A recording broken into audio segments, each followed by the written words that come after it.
5 seconds. Start. उपाध्यक्ष महोदय, अपने भाषण में उन्होंने कहा कि मैंने आज तक ऐसी गरीबी के दर्शन नहीं किए जैसा कि मैं देख रहा हूँ। ऐसी गरीबी जब हम स्वतंत्र नहीं थे तब अवश्य देखने को मिलती थी, लेकिन स्वतंत्रता के पश्चात मैं पहली बार ऐसी गरीबी देश के किसी भाग में देख रहा हूँ। देश के विकास के काम को बढ़ाकर ही ऐसी गरीबी हम हटा सकते हैं। सरकारी उद्योगों की स्थिति अजीब है। हर संभव कोशिश से और सद्भाव बनाकर सरकारी उद्योगों के कर्मचारियों को आप अच्छा वेतन देते हैं और उन्हें रहने का अच्छा स्थान देते हैं, फिर भी घाटा होता है और देश का नुकसान होता है। कारण क्या है?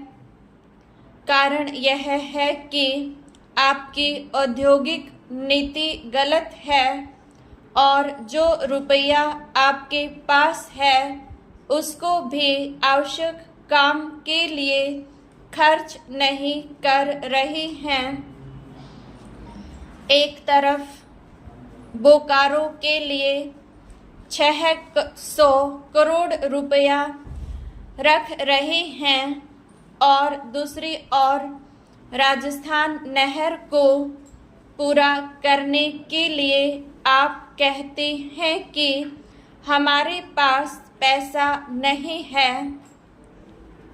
एक और महाराष्ट्र के अंदर आप नई चीनी मिलें खोल रहे हैं और दूसरी ओर उत्तर प्रदेश और बिहार के अंदर कारखाने बंद हो रहे हैं या जो उनकी अक्षमता है उस पर पूरे तौर पर काम नहीं कर रहे हैं।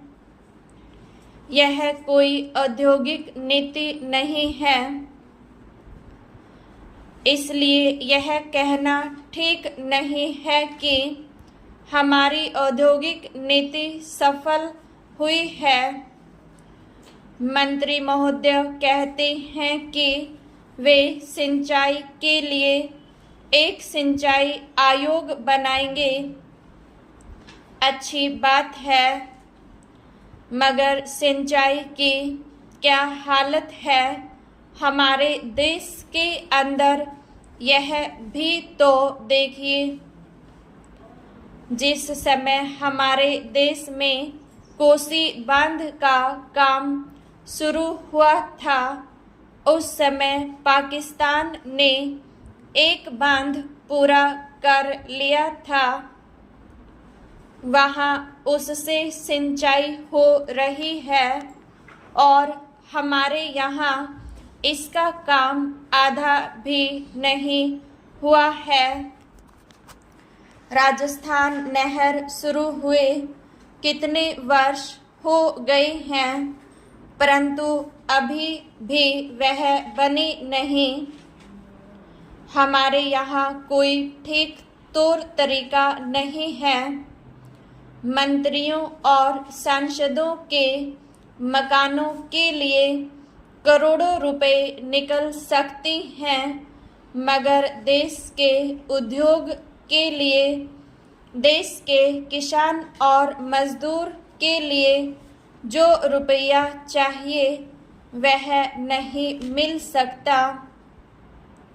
उसके लिए रुपया नहीं दे सकती हैं।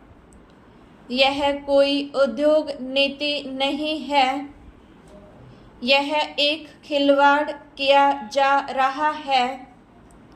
मैं कल सदन को बतला रहा था कि कुछ सड़कें विश्व बैंक की सहायता से बनने वाली थी।